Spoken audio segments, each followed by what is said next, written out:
Greetings, my friends. I want to bring you a word of encouragement today.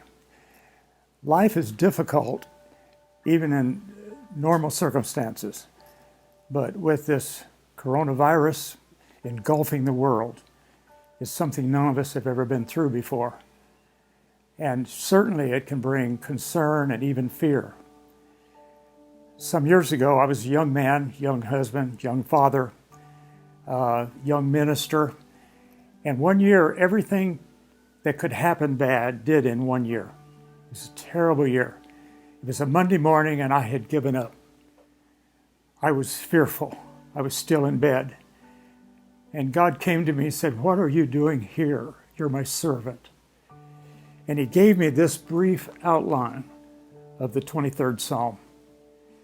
We all know the Psalm, but I learned new things about it that morning that helped me face my fear. Like in a great piece of music, God told me there was 4 movements or 4 statements out of this psalm that could help me. The first statement is, God is my shepherd. The Lord is my shepherd. This statement is foundational to our Christian life. It's foundation to our life. Without that statement, we can go nowhere in a Christian walk. He gives us assurance, being our Father, in a chaotic world like we're in right now. We need to go to our houses and social distancing, wearing masks. I wore one today and was out going shopping for groceries. I could hardly breathe. All of this is so difficult for us. Confidence in the Good Shepherd. John 10 said, He is the Good Shepherd. He lays down His life for His sheep. We are told that in that day, they would make a circular area with rocks and brush and enclose the sheep when they stayed out in the field overnight in the summer, and they would leave an opening. And the shepherd would lay down across that opening at night and sleep there, so that no animal could get into the sheep without getting by him and over his body. Think of that picture today. He has you in His arms. He'll lay down His life for you. The Lord is my shepherd. Statement of fact. The next statement is a statement of faith. I shall not want. Notice it didn't say I did not want or I do not want. No. It said, I shall not want. Speaking of the future. It's based on His past experiences as the shepherd.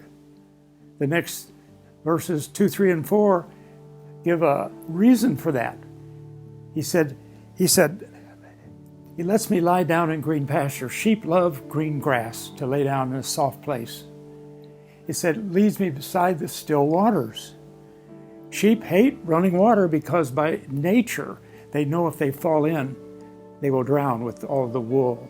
He leads them by that still place. He takes them in paths of righteousness. There's a voice behind us saying, this is the way, walk you in it. Assurance for the future.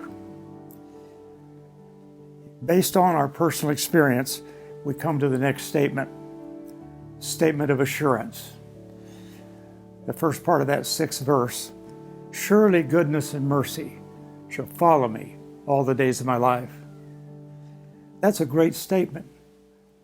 How can He make that statement? He can make the statement because of the first 3 statements. He's my shepherd. I shall not want.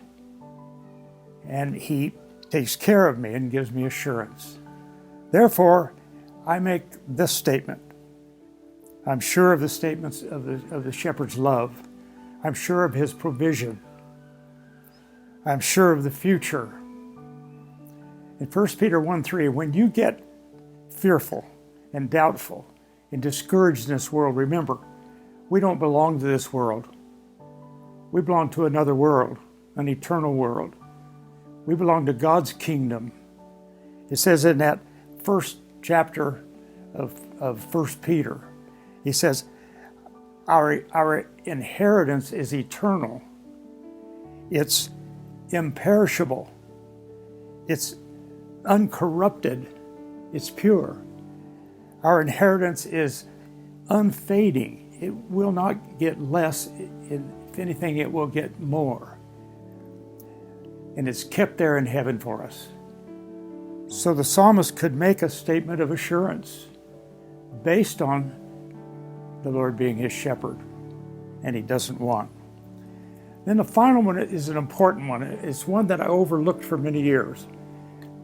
God showed me this statement, this fact, this truth that morning when I had that need. It's a statement of resolve. In the face of fear, in the face of doubt, in the face of questions and challenges, because of those first three statements, I can make this statement of resolve. Resolve to honor God's household. Very important. Now, right now, we can't go out and meet together. We have to adjust to that.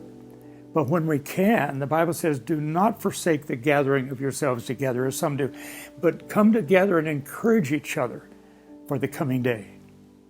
So we need to honor God's household in this resolve.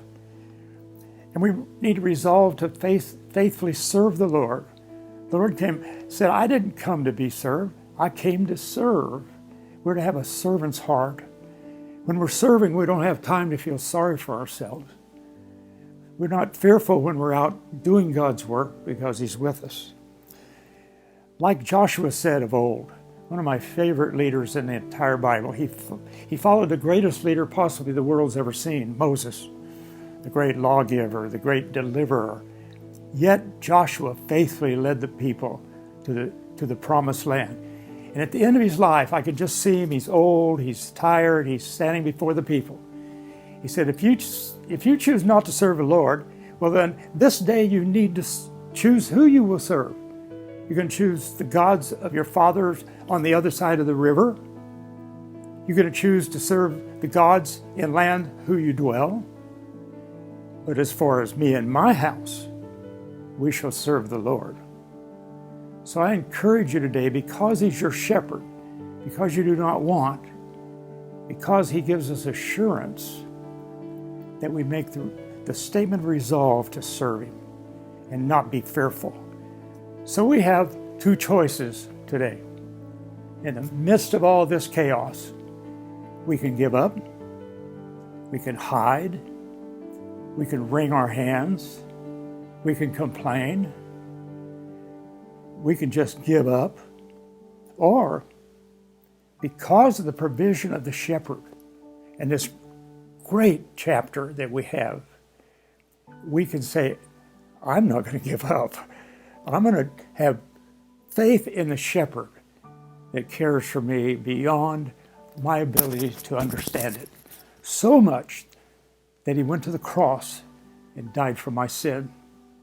While we were yet sinners, the Bible says, Christ died for the ungodly. And he's here to help you today in this time of fear. So just kneel before the Lord and pray, and he'll give you the strength. Thank you for allowing me to speak these few words to you.